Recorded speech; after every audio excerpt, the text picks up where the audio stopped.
My name is David A. McMillan, MD. I graduated from UTHSC College of Medicine in June of 1982.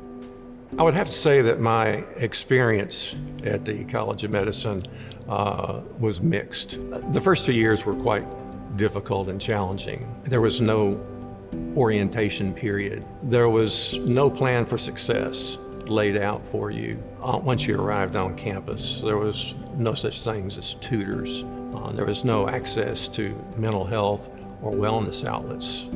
The second 2 years were quite different. You had access to patients. Now is a time when you were going to be able to develop your clinical acumen, your clinical skills. It was a time to be exposed to mentors and role models that would influence you and how you would later perform in your medical career.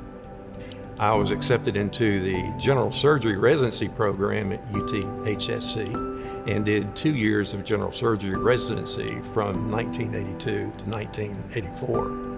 At the end of those 2 years, I was called into the office of Dr. Lewis Britt, who was the head of the general surgery department at that time. He informed me that I had not performed well on the annual in-service general surgery exam.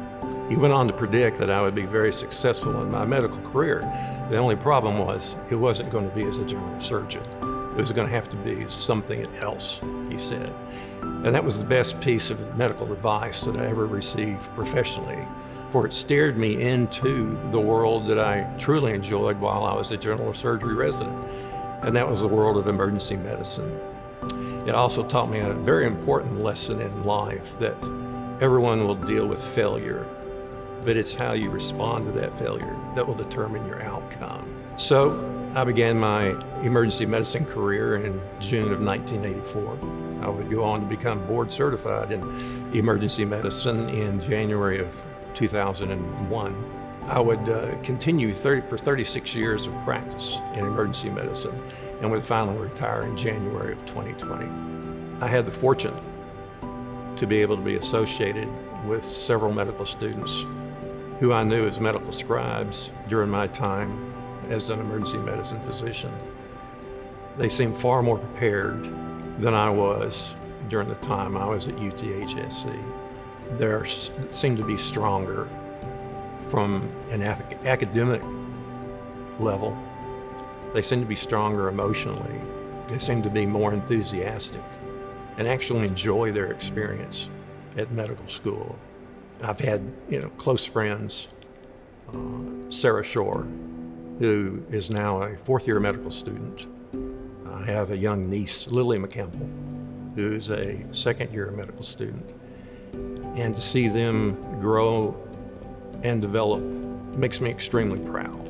UTHSC is in a good position now with the students that they are bringing in. They're extremely competitive, and it seems that UTHSC is doing things to ensure their success. They have a success plan laid out for them. I had retired in January 2020 due to ongoing medical issues. In the spring of 2020, COVID arrives, and the world as we knew it changes forever.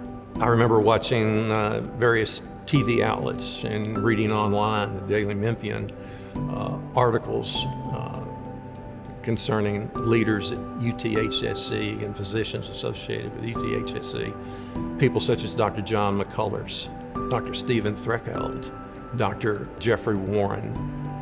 Individuals such as these daily were getting the message out to Memphians, don't worry, the help is on the way, and a plan was going to be put in place to have these vaccinations reach as many people as possible. It was also at that same time that I would see online articles about UTHSC students volunteering their times daily at clinics for COVID testing.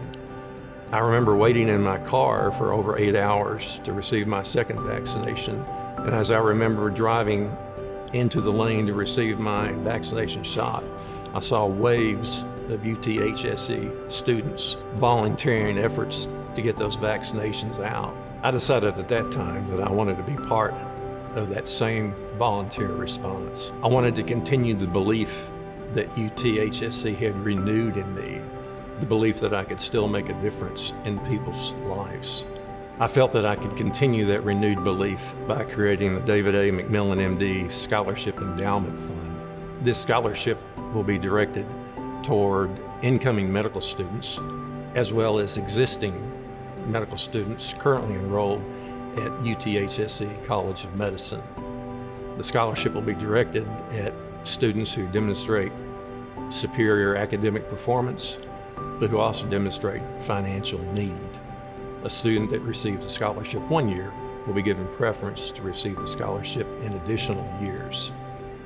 My hope is that the students who receive the scholarship will be positively affected in a way that will make them want to reciprocate in the future and return the favor in kind. Because what kind of a person would they be, if we didn't drop the ladder behind us to allow future UTHSE medical generations the ability to climb that same ladder for success?